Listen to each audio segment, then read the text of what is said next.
The Woman in White by Wilkie Collins. Track 26. The Third Epoch. 3. This was the story of the past. The story, so far as we knew it then. Two obvious conclusions presented themselves to my mind after hearing it. In the first place, I saw darkly what the nature of the conspiracy had been, how chances had been watched, and how circumstances had been handled to ensure impunity to a daring and intricate crime. While all the details were still a mystery to me, the vile manner in which the personal resemblance between the woman in white and Lady Glyde had been turned to account was clear beyond a doubt. It was plain that Anne Catherick had been introduced into Count Fosco's house as Lady Glyde. It was plain that Lady Glyde had taken the dead woman's place in the asylum, the substitution having been managed as to make innocent people, the doctor and the two servants certainly, and the owner of the madhouse in all probability, accomplices in the crime. The second conclusion came as the necessary consequence of the first. We three had no mercy to expect from Count Fosco and Sir Percival Glyde. The success of the conspiracy had brought with it a clear gain for those two men of £30,000, £20,000 to one, £10,000 to the other through his wife. They had that interest, as well as other interests, in ensuring their impunity from exposure, and they would leave no stone unturned, no sacrifice unattempted, no treachery untried, to discover the place in which their victim was concealed, and to part her from the only friend she had in the world, Marian Halcombe and myself. The sense of this serious peril, a peril which every day and every hour might bring nearer and nearer to us, was the one influence that guided me in fixing the place of our retreat. I chose it in the far east of London, where there were fewest idle people to lounge and look about them in the streets. I chose it in a poor and populous neighbourhood, because the harder the struggle for existence among the men and women about us, the less the risk of their having time or taking the pains to notice chance strangers who came among them. These were the great advantages I looked to. But our locality was a gain to us also in another and hardly less important respect. We could live cheaply by the daily work of my hands, and could save every farthing we possessed to forward the purpose, the righteous purpose, of redressing an infamous wrong, which, from first to last, I now kept steadily in view. In a week's time, Marian Halcombe and I had settled how the course of our new lives should be directed. There were no other lodgers in the house, and we had the means of going in and out without passing through the shop. I arranged, for the present at least, that neither Marian nor Laura should stir outside the door without my being with them, and that in my absence from home they should let no one into their rooms on any pretence whatsoever. This rule established, I went to a friend whom I had known in former days, a wood engraver in large practice, to seek for employment, telling him at the same time that I had reasons for wishing to remain unknown. He at once concluded that I was in debt, and expressed his regret in the usual forms, and then promised to do what he could to assist me. I left his false impression undisturbed, and accepted the work he had to give. He knew that he could trust my experience and my industry. I had what he wanted, steadiness and facility, and, though my earnings were but small, they sufficed for our necessities. As soon as we could feel certain of this, Marian Halcombe and I put together what we possessed. She had between £200 and £300 left of her own property, and I had nearly as much remaining from the purchase money obtained by the sale of my drawing-master's practice before I left England. Together we made up between us more than £400. I deposited this little fortune in a bank, to be kept for the expense of those secret inquiries and investigations which I was determined to set on foot, and to carry on by myself if I could find no one to help me. We calculated our weekly expenditure to the last farthing, and we never touched our little fund, except in Laura's interests and for Laura's sake. The housework, which, if we had dared trust a stranger near us, would have been done by a servant, was taken on the first day, taken as her own right by Marian Halcombe. "What a woman's hands are fit for," she said. "Early and late these hands of mine shall do." They trembled as she held them out. The wasted arms told their sad story of the past, as she turned up the sleeves of the poor plain dress that she wore for safety's sake, and the unquenchable spirit of the woman burnt bright in her even yet. I saw the big tears rise thick in her eyes and fall slowly over her cheeks as she looked at me. She dashed them away with a touch of her old energy, and smiled with a faint reflection of her old good spirits. "Don't doubt my courage, Walter," she pleaded. "It's my weakness that cries, not me. The housework shall conquer it, if I can't." And she kept her word. The victory was won when we met in the evening, and she sat down to rest. Her large, steady black eyes looked at me with a flash of their bright firmness of bygone days. "I'm not quite broken down yet," she said. "I'm worth trusting with my share of the work." Before I could answer, she added in a whisper, "And worth trusting with my share in the risk and the danger, too. Remember that if the time comes." I did remember it when the time came. As early as the end of October, the daily course of our lives had assumed its settled direction, and we three were as completely isolated in our place of concealment as if the house we lived in had been a desert island, and the great network of streets and the thousands of our fellow creatures all around us the waters of an illimitable sea. I could now reckon on some leisure time for considering what my future plan of action should be, and how I might arm myself most securely at the outset for the coming struggle with Sir Percival and the Count. I gave up all hope of appealing to my recognition of Laura, or to Marian's recognition of her in proof of her identity. If we had loved her less dearly, if the instinct implanted in us by that love had not been far more certain than any exercise of reasoning, far keener than any process of observation, even we might have hesitated on first seeing her. The outward changes wrought by the suffering and the terror of the past had fearfully, almost hopelessly, strengthened the fatal resemblance between Anne Catherick and herself. In my narrative of events at the time of my residence in Limmeridge House, I have recorded, from my own observation of the two, how the likeness, striking as it was when viewed generally, failed in many important points of similarity when tested in detail. In those former days, if they had both been seen together side by side, no person could for a moment have mistaken them one for the other, as has happened often in the instance of twins. I could not say this now. The sorrow and suffering, which I had once blamed myself for associating even by a passing thought with the future of Laura Fairley, had set their profaning marks on the youth and beauty of her face, and the fatal resemblance which I had once seen and shuddered at seeing in idea only was now a real and living resemblance which asserted itself before my own eyes. Strangers, acquaintances, friends even, who could not look at her as we looked, if she had been shown to them in the first days of her rescue from the asylum, might have doubted if she were the Laura Fairley they had once seen, and doubted without blame. The one remaining chance, which I had at first thought might be trusted to serve us, the chance of appealing to her recollection of persons and events which no impostor could be familiar, was proved by the sad test of our later experience to be hopeless. Every little caution that Marian and I practised towards her, every little remedy we tried to strengthen and steady slowly the weakened, shaken faculties, was a fresh protest in itself against the risk of turning her mind back on the troubled and terrible past. The only events of the former days which we ventured on encouraging her to recall were the little trivial domestic events of that happy time at Limmeridge, when I first went there and taught her to draw.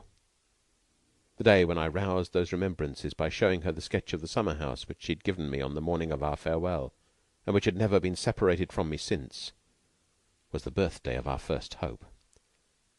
Tenderly and gradually the memory of the old walks and drives dawned upon her, and the poor, weary, pining eyes looked at Marian and at me with a new interest, with a faltering thoughtfulness in them, which from that moment we cherished and kept alive.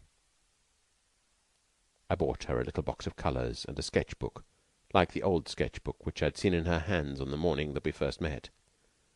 Once again, oh me, once again, at the spare hours saved from my work, in the dull London light, in the poor London room, I sat by her side to guide the faltering touch, to help the feeble hand. Day by day I raised and raised the new interest till its place in the blank of her existence was at last assured, till she could think of her drawing and talk of it, and patiently practise it by herself, with some faint reflection of the innocent pleasure in my encouragement, the growing enjoyment in her own progress, which belonged to the lost life and the lost happiness of past days. We helped her mind, slowly, by this simple means. We took her out between us to walk on fine days, in the quiet old city square near at hand, where there was nothing to confuse or alarm her. We spared a few pounds from the fund at the banker's to get her wine, and the delicate strengthening food that she required. We amused her in the evenings with children's games at cards, with scrapbooks full of prints which I borrowed from the engraver who employed me. By these and other trifling attentions like them, we composed her and steadied her, and hoped all things, as cheerfully as we could from time and care, that love that never neglected and never despaired of her. But to take her mercilessly from seclusion and repose, to confront her with strangers, or with acquaintances who were little better than strangers, to rouse the painful impressions of her past life, which we had so carefully hushed to rest, this, even in her own interests, we dared not do. Whatever sacrifices it cost, whatever long, weary, heart-breaking the delays it involved, the wrong that had been inflicted on her, if mortal means could grapple it, must be redressed without her knowledge and without her help. This resolution settled, it was necessary to decide how the first risk should be ventured, and what the first proceeding should be. After consulting with Marian, I resolved to begin by gathering together as many facts as could be recollected, and then to ask the advice of Mr. Kyle, whom we knew we could trust, and to ascertain from him, in the first instance, if the legal remedy lay fairly within our reach. I owed it to Laura's interests not to stake her whole future on my own unaided exertions, so long as there was the faintest prospect of gaining our position by obtaining reliable assistance of any kind. The first source of information to which I applied was the journal kept at Blackwater Park by Marian Halcombe. There were passages in this diary relating to myself which she thought it best that I should not see. Accordingly, she read to me from the manuscript, and I took the notes I wanted as she went on. We could only find time to pursue this occupation by sitting up late at night. 3 nights were devoted to the purpose, and were enough to put me in possession of all that Marian could tell. My next proceeding was to gain as much additional evidence as I could procure from other people without exciting suspicion. I went myself to Mrs. Vasey to ascertain if Laura's impression of having slept there was correct or not. In this case, from consideration for Mrs. Vasey's age and infirmity, and in all subsequent cases of the same kind from considerations of caution, I kept our real position a secret, and was always careful to speak of Laura as the late Lady Glyde. Mrs. Vasey's answer to my inquiries only confirmed the apprehensions which I previously felt. Laura had certainly written to say she would pass the night under the roof of her old friend, but she had never been near the house. Her mind in this instance, and as I feared in other instances beside, confusedly presented to her something which she had only intended to do in the false light of something which she had really done. The unconscious contradiction of herself was easy to account for in this way, but it was likely to lead to serious results. It was a stumble on the threshold at starting. It was a flaw in the evidence which told fatally against us. When I next asked for the letter which Laura had written to Mrs. Vasey from Blackwater Park, it was given to me without the envelope, which had been thrown into the waste-paper basket and long since destroyed. In the letter itself no date was mentioned, not even the day of the week. It only contained these lines: "Dearest Mrs. Vasey, I am in sad distress and anxiety, and I may come to your house to-morrow night and ask for a bed. I can't tell you what is the matter in this letter. I write it in such fear of being found out that I can fix my mind on nothing. Pray be at home to see me. I will give you 1,000 kisses, and tell you everything. Your affectionate Laura." What help was there in those lines? None. On returning from Mrs. Vasey's, I instructed Marian to write, observing the same caution which I practised myself to Mrs. Mitchelson.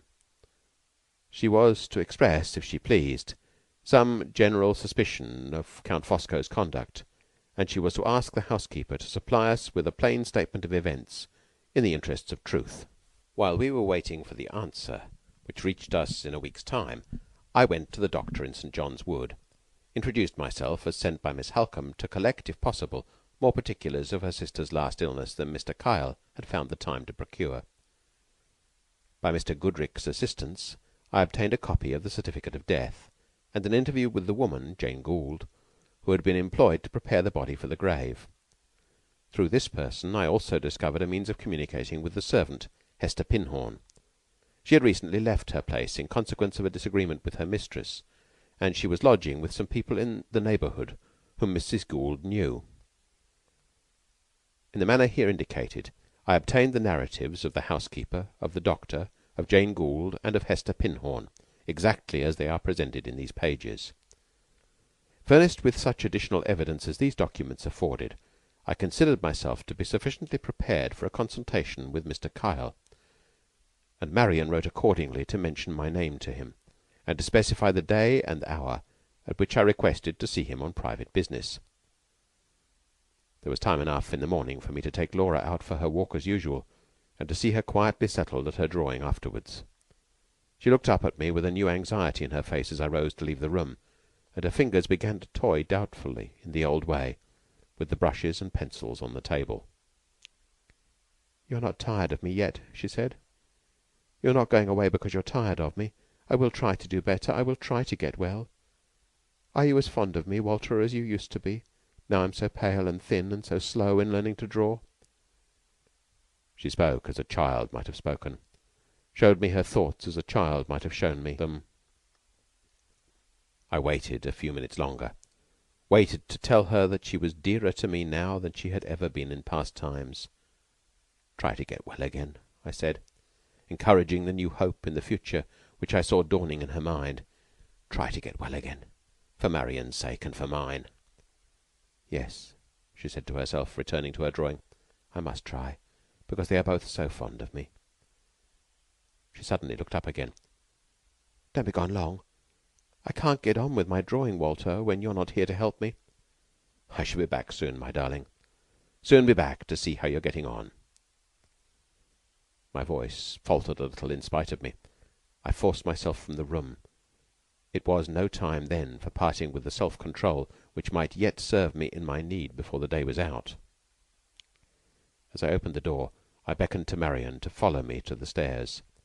It was necessary to prepare her for a result which I felt might sooner or later follow my showing myself openly in the streets. "I shall in all probability be back in a few hours," I said, "and you will take care as usual to let no one inside the doors in my absence. But if anything happens—" "What can happen?" she interposed quickly. "Tell me plainly, Walter. If there's any danger, I shall know how to meet it." "The only danger," I replied, "is that Sir Percival Glyde may have been recalled to London by the news of Laura's escape. You are aware that he had me watched before I left England, and that he probably knows me by sight, although I don't know him." She laid her hand on my shoulder and looked at me in anxious silence. I saw she understood the serious risk that threatened us. "It's not likely," I said, "that I shall be seen in London again so soon, either by Sir Percival himself or by the persons in his employ. But it is barely possible that an accident may happen. In that case you will not be alarmed if I fail to return to-night, and you will satisfy any inquiry of Laura's with the best excuse you can make for me. If I find the least reason to suspect that I'm watched, I will take good care that no spy follows me back to this house. Don't doubt my return, Marian, however it may be delayed, and fear nothing." "Nothing," she answered firmly. "You shall not regret, Walter, that you have only a woman to help you." She paused and detained me a moment longer. "Take care," she said, pressing my hand anxiously. "Take care." I left her and set forth to pave the way for discovery, the dark and doubtful way which began at the lawyer's door. 4. No circumstances of the slightest importance happened on my way to the offices of Messrs. Gilmore and Kyle in Chancery Lane. While my card was being taken in to Mr. Kyle, a consideration occurred to me which I deeply regretted not having thought of before. The information derived from Marian's diary made it a matter of certainty that Count Fosco had opened her first letter from Blackwater Park to Mr. Kyle, and had, by means of his wife, intercepted the second. He was therefore well aware of the address of the office, and he would naturally infer that if Marian wanted advice and assistance after Laura's escape from the asylum, she would apply once more to the experience of Mr. Kyle. In this case, the office in Chancery Lane was the very first place which he and Sir Percival would cause to be watched, and if the same persons were chosen for the purpose who had been employed to follow me before my departure from England, the fact of my return would in all probability be ascertained on that very day. I had thought generally of the chances of being recognized in the streets, but the special risk connected with the office had never occurred to me until the present moment. It was too late now to repair this unfortunate error in judgment, too late to wish that I had made arrangements for meeting the lawyer in some place privately appointed beforehand. I could only resolve to be cautious on leaving Chancery Lane, and not to go straight home again under any circumstances whatever. After waiting a few minutes, I was shown into Mr. Kyle's private room. He was a pale, thin, quiet, self-possessed man, with a very attentive eye, a very low voice, and a very undemonstrative manner. Not, as I judged, ready with his sympathy where strangers were concerned, and not at all easy to disturb in his professional composure. A better man for my purpose could hardly have been found. If he committed himself to a decision at all, and if the decision was favourable, the strength of our case was as good as proved from that moment. "Before I enter on the business which brings me here," I said, "I ought to warn you, Mr. Kyle, that the shortest statement I can make of it will occupy some little time." "My time is at Miss Halcombe's disposal," he replied. "Where any interests of hers are concerned, I represent my partner personally as well as professionally. It was at his request that I should do so, when he ceased to take an active part in business. May I inquire whether Mr. Gilmore is in England?" "He is not. He is living with his relatives in Germany. His health has improved, but the period of his return is still uncertain." While we were exchanging these few preliminary words, he had been searching among papers before him, and he now produced from them a sealed letter. I thought he was about to hand the letter to me, but apparently changing his mind, he placed it by itself on the table, settled himself in his chair, and silently waited to hear what I had to say. Without wasting a moment in prefatory words of any sort, I entered on my narrative, and put him in full possession of the events which had already been related in these pages. Lawyer as he was to the very marrow of his bones, I startled him out of his professional composure. Expressions of incredulity and surprise, which he could not repress, interrupted me several times before I had done. I persevered, however, to the end, and as soon as I reached it, boldly asked the one important question. "What is your opinion, Mr. Kyle?" He was too cautious to commit himself to an answer without taking time to recover his self-possession first. "Before I give you my opinion," he said, "I must beg permission to clear the ground by a few questions." He put the questions, sharp, suspicious, unbelieving questions, which clearly showed me as they proceeded that he thought I was the victim of a delusion, and that he might even have doubted, but for my introduction to him by Miss Halcombe, whether I was not attempting the perpetration of a cunningly designed fraud. "Do you believe that I have spoken the truth, Mr. Kyle?" I asked, when he had done examining me. "So far as your own convictions are concerned, I am certain you have spoken the truth," he replied. "I have the highest esteem for Miss Halcombe, and I have therefore every reason to respect a gentleman whose mediation she trusts in a matter of this kind. I will even go further, if you like, and admit, for courtesy's sake and for argument's sake, that the identity of Lady Glyde, as a living person, is a proved fact to Miss Halcombe and yourself. But you come to me for a legal opinion. As a lawyer, and as a lawyer only, it is my duty to tell you, Mr. Hartwright, that you have not a shadow of a case." "You put it strongly, Mr. Kyle." I will try to put it plainly as well. The evidence of Lady Glyde's death is, on the face of it, clear and satisfactory. There is her aunt's testimony to prove that she came to Count Fosco's house, that she fell ill, and that she died. There is the testimony of the medical certificate to prove the death, and to show that it took place under natural circumstances.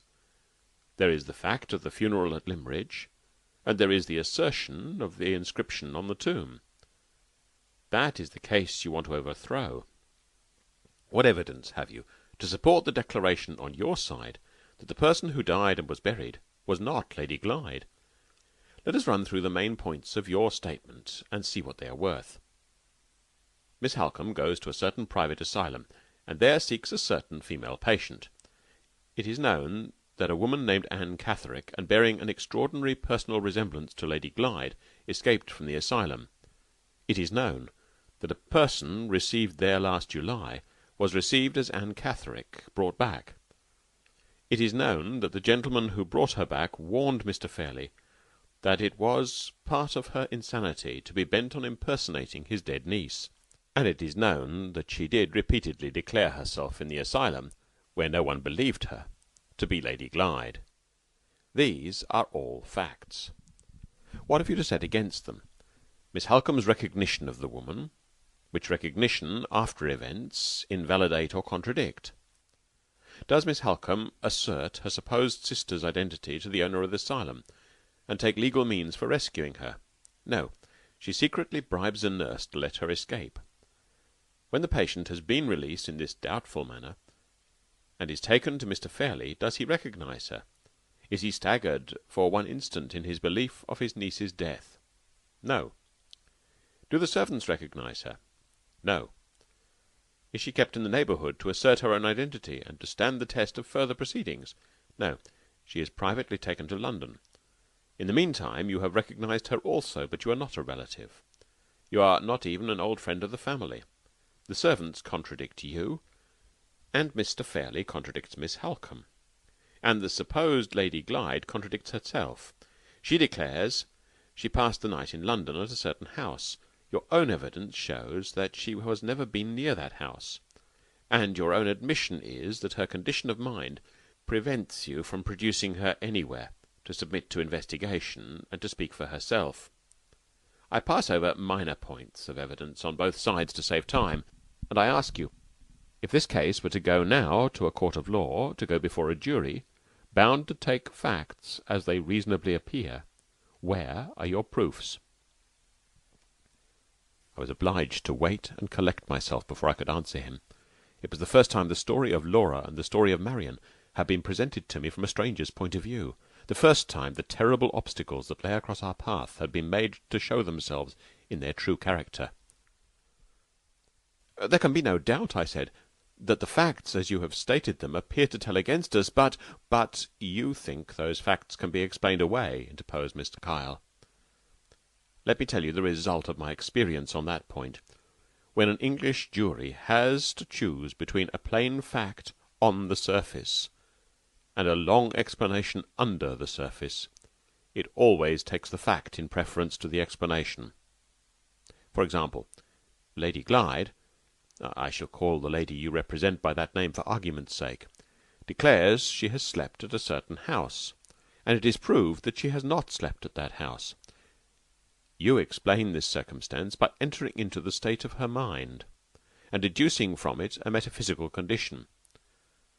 I won't say the conclusion is wrong. I only say that the jury will take the fact of her contradicting herself in preference to any reason for the contradiction that you can offer.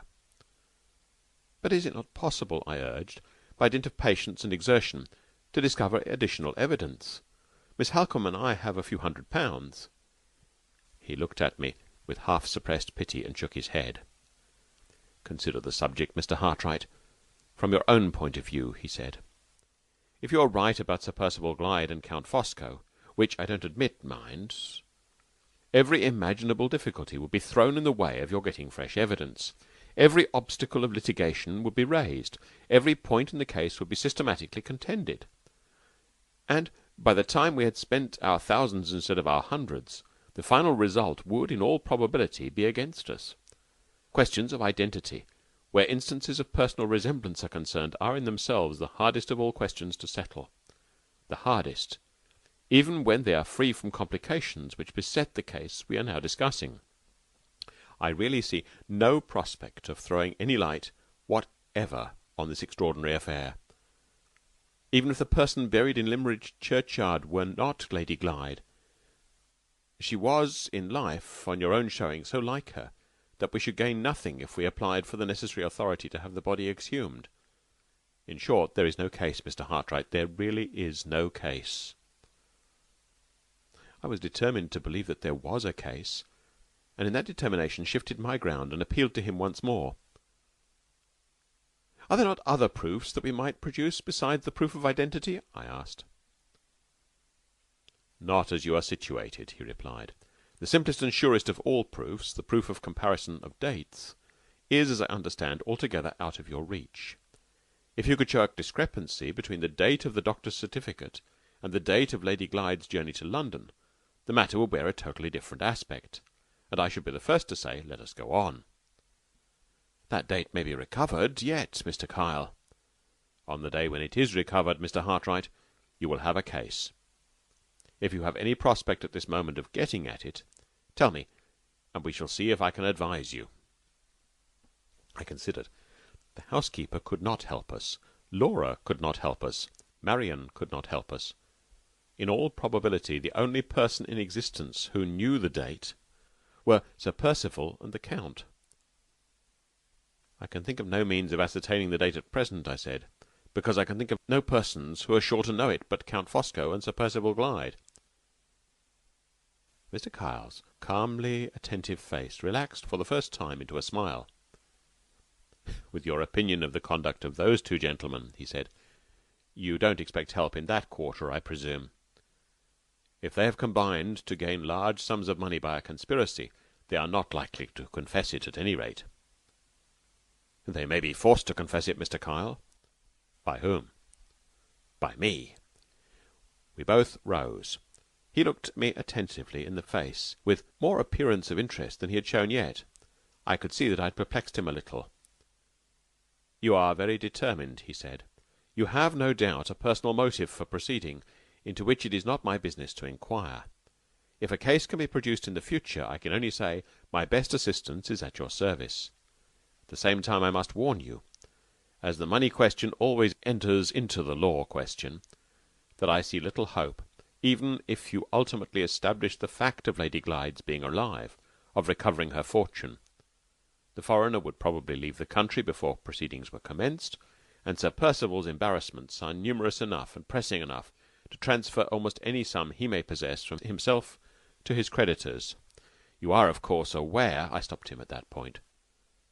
"Let me beg that we not discuss Lady Glyde's affairs," I said. "I have never known anything about them in former times, and I know nothing of them now, except that her fortune is lost. You are right in assuming that I have personal motives for stirring in this matter. I wish those motives to be always as disinterested as they are at the present moment." He tried to interpose and explain. I was a little heated, I suppose, by feeling that he had doubted me, and I went on bluntly without waiting to hear him. "There shall be no money motive," I said, "and no idea of personal advantage in the service I mean to render to Lady Glyde. She has been cast out as a stranger from the house in which she was born. A lie which records her death has been written on her mother's tomb, and there are two men, alive and unpunished, who are responsible for it. That house shall open again to receive her in the presence of every soul who followed the false funeral to the grave. That lie shall be publicly erased from the tombstone by the authority of the head of the family, and those two men shall answer for their crime to me. Though the justice that sits in tribunals is powerless to pursue them, I have given my life to that purpose, and alone as I stand, if God spares me, I will accomplish it." He drew back towards his table and said nothing. His face showed plainly that he thought my delusion had got the better of my reason, and that he considered it totally useless to give me any more advice. "We each keep our opinion, Mr. Kyle," I said, "and we must wait till the events of the future decide between us. In the meantime, I am much obliged to you for the attention you have given to my statement. You've shown me that the legal remedy lies in every sense of the word beyond our means. We cannot produce the law proof, and we are not rich enough to pay the law expenses. It is something gained to know that." I bowed and walked to the door. He called me back and gave me the letter which I had seen him place on the table by itself at the beginning of our interview. "This came by post a few days ago," he said. "Perhaps you will not mind delivering it?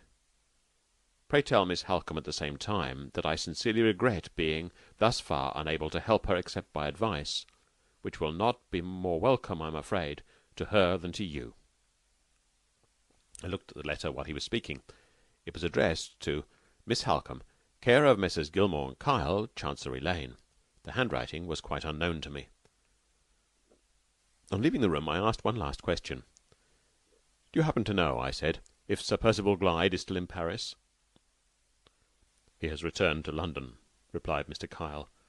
"At least, I heard so from his solicitor, whom I met yesterday."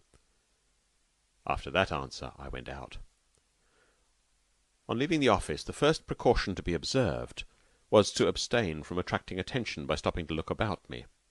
I walked towards one of the quietest of the large squares on the north of Holborn, then suddenly stopped and turned round at the place where a long stretch of pavement was left behind me. There were two men at the corner of the square who had stopped also, and were standing talking together. After a moment's reflection, I turned back so as to pass them. One moved as I came near, and turned the corner leading from the square into the street. The other remained stationary. I looked at him as I passed, and instantly recognized him as one of the men who had watched me before I left England. If I had been free to follow my own instincts, I should probably have begun by speaking to the man, and have ended by knocking him down. But I was bound to consider consequences. If I once placed myself publicly in the wrong, I put the weapons at once into Sir Percival's hands. There was no choice but to oppose cunning by cunning. I turned into the street down which the second man had disappeared, and passed him waiting in a doorway. He was a stranger to me, and I was glad to make sure of his personal appearance in case of future annoyance. Having done this, I again walked northward until I reached the new road. There I turned aside to the west, having the men behind me all the time. I waited at a point where I knew myself to be at some distance from a cab stand, until a fast two-wheeled cab, empty, should happen to pass me. One passed in a few minutes. I jumped in and told the man to drive rapidly towards Hyde Park. There was no second fast cab for the spies behind me. I saw them dart across to the other side of the street, to follow me by running, until a cab or cab-stand came in their way. But I had the start of them, and when I stopped the driver and got out, they were nowhere in sight. I crossed Hyde Park and made sure on the open ground that I was free. Then, at last, I turned my steps homeward. It was not until many hours later, not until after dark. I found Marian waiting for me alone in the little sitting-room. She had persuaded Laura to go to rest, after first promising to show me her drawing the moment I came in. The poor, little, dim, faint sketch, so trifling in itself, so touching in its associations, was propped up carefully on the table with two books, and was placed where the faint light of the one candle we allowed ourselves might fall on it to best advantage. I sat down to look at the drawing, and to tell Marian in whispers what had happened. The partition which divided us from the next room was so thin that we could almost hear Laura's breathing, and we might have disturbed her if we had spoken aloud. Marian preserved her composure while I described my interview with Mr. Kyle, but her face became troubled when I spoke next of the men who had followed me from the lawyer's office, and when I told her of the discovery of Sir Percival's return. "Bad news, Walter," she said. "The worst news you could bring. Have you nothing more to tell me?" "I have something to give you," I replied, handing her the note which Mr. Kyle had confided to my care. She looked at the address and recognized the handwriting instantly. "You know your correspondent?" I said. "Too well," she answered. "My correspondent is Count Fosco." With that reply she opened the note. Her face flushed deeply while she read it. Her eyes brightened with anger as she handed it to me to read in my turn.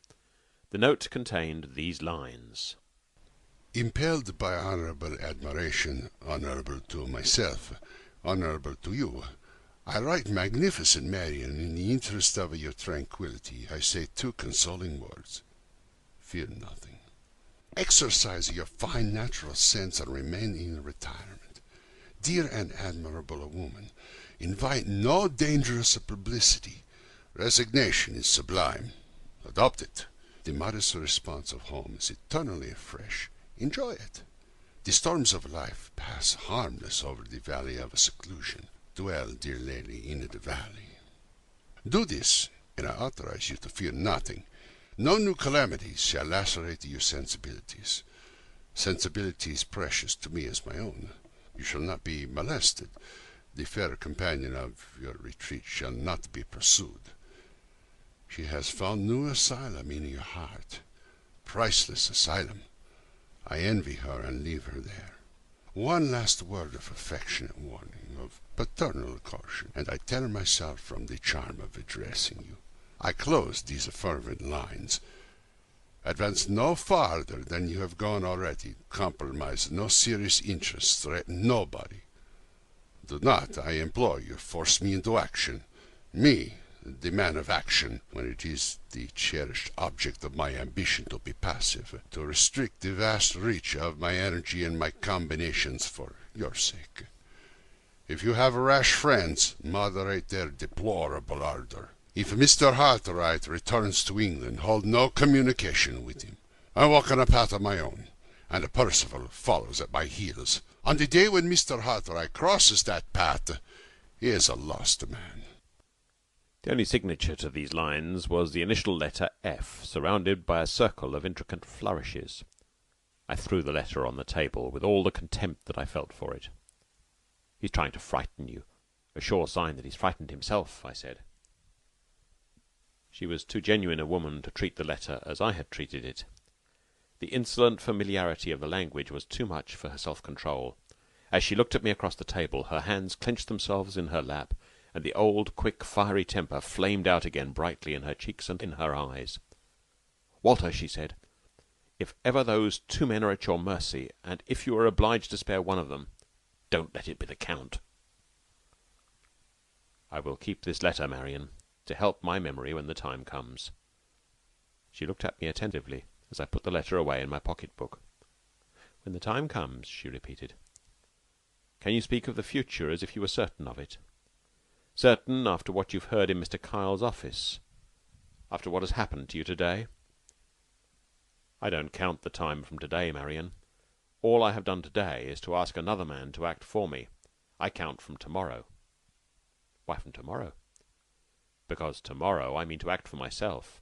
"How?" "I shall go to Blackwater by the first train, and return, I hope, at night." "To Blackwater?" "Yes. I've had time to think since I left Mr. Kyle.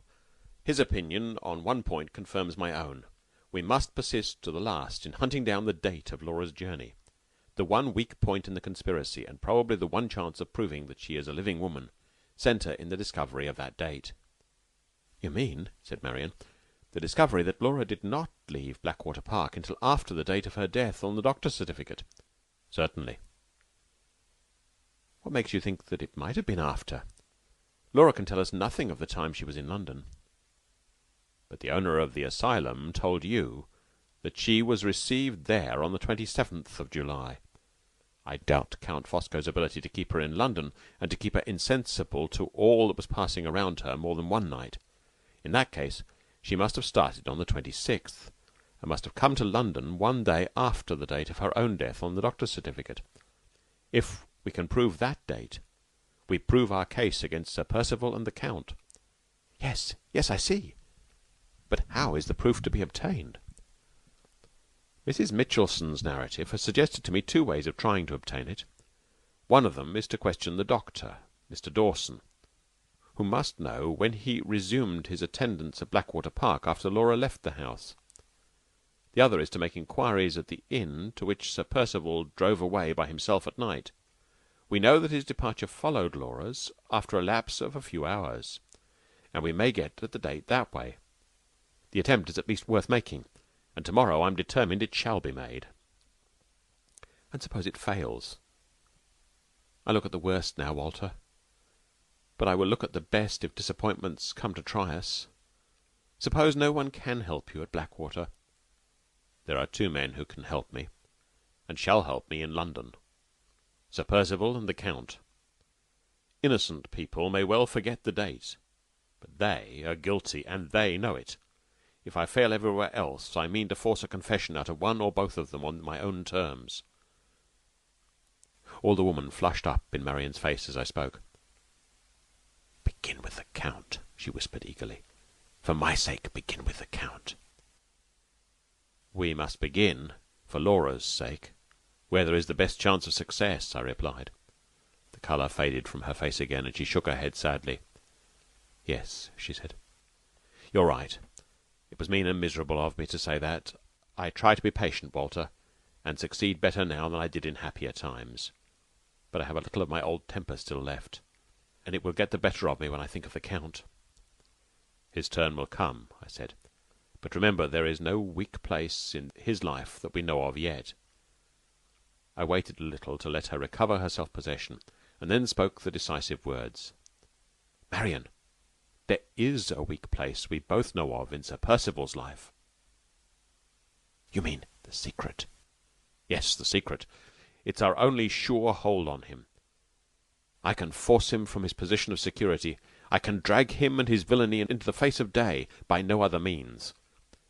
Whatever the Count may have done, Sir Percival has consented to the conspiracy against Laura from another motive besides the motive of gain. You heard him tell the Count that he believed his wife knew enough to ruin him. You heard him say that he was a lost man if the secret of Anne Catherick was known."